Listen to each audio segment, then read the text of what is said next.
Muslim ako, pero makasalanan. Gawa ko ng mga kasalanan. Ang pinagkaiba sa amin ni brother, mabait siya. Pero, hindi niya kilala o hindi niya nasalba ang tagapagligtas. Okay ba, no? Ako, makasalanan ako, pero kilala ko yung tagapagligtas. Sabi natin, nagdadasal siya. Diyos ko, patawarin mo ako! Nagkasala siya. Pero, yung dasal niya, hindi na pupunta sa tunay na Diyos. Sa palagay mo, napatawad siya, hindi?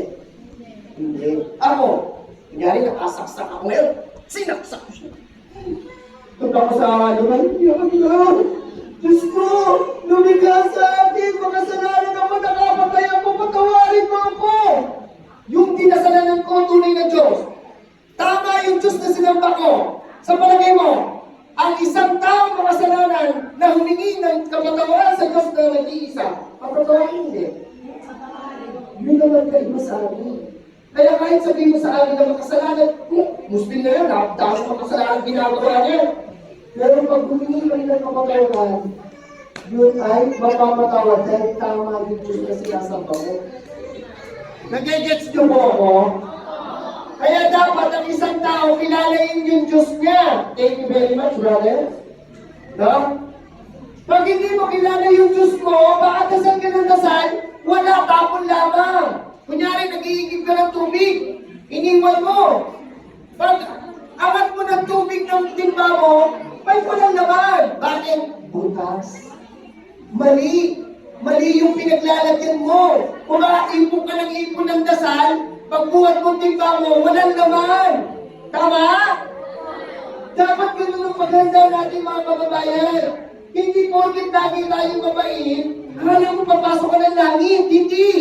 Hindi po ang basihan ay mabuti ka lamang tao. Ang basihan ay kilala mo, halimbawa, mabait akong bata, mabait akong anak. Ano sa sinabi? Lala, mawala. Imagine ka. Halimbawa, mabait akong anak.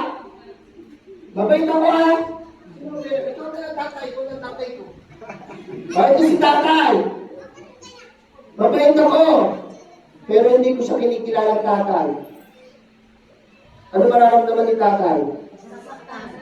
Ganun din tayo. Salamat tatay. Binigla ka ng Diyos, pero hindi pa sinasamba mo. Ano mararamdaman ng Diyos? O, di ba kami si tatay? Tayo kami. Pinakit ko si tatay ko. Ito si tatay. Ininawin ko na. Tatay ko siya, pero masama ako. Pero mahal na kahit yung tatay ko. Sa palagay mo, matitisa ko ng tatay ko, hindi? Diba? Iba yung pinagkaiba ng isang masama, pero mahal naman yung tatay niya. Tama hindi? Yun ang gusto ko ipaniwalag sa inyo. Hindi po basihan lagi ang kabaitan. Eh kung mali naman yung